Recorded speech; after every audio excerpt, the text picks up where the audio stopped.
Shalom saudara. Di dalam manusia terdapat 3 bagian. Ada tubuh, ada jiwa, dan ada roh saudara.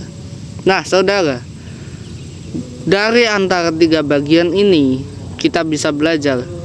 Di tengah-tengah terdapat jiwa. Jiwa ini yang memisahkan dan juga bisa menyatukan antara tubuh dan roh. Maksudnya gimana?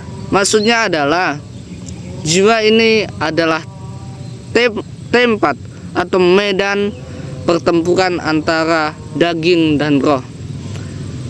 Ada satu ayat Alkitab dikatakan bahwa daging itu lemah, tetapi roh itu kuat. Sebab keinginan daging bertentangan dengan roh. Nah, sedangkan jiwa saudara, jiwa kita meliputi emosi kita, pikiran kita, perasaan kita, kehendak kita. Itu seringkali menjadi tempat pertentangan. Apakah jiwa kita mengikuti keinginan daging atau keinginan roh? Apakah perasaan kita lebih memikirkan perasaan daging seperti membenci, marah, dendam, sakit hati, dan lain sebagainya? Atau jiwa kita lebih memilih, pikiran kita lebih memilih kepada pikiran yang roh, artinya kasih, setia, mengampuni, dan lain sebagainya. Nah, ini yang perlu kita refleksikan, bahwa jiwa kita bisa menjadi tempat pertentangan antara keinginan daging dan keinginan roh. Nah, pertanyaannya, apakah kita lebih memfokuskan jiwa kita untuk keinginan roh atau justru lebih memfokuskan untuk keinginan daging saudara?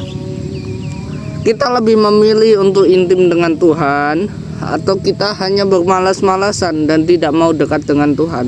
Nah, apabila kita tidak mau dekat dengan Tuhan saudara, maka otomatis kita lebih mudah, cenderung lebih mudah mengikuti keinginan daging. Berbeda ketika kita intim dengan Tuhan, baca doa, baca Alkitab, berdoa saat teduh, nyanyikan pujian penyembahan, dan lain sebagainya.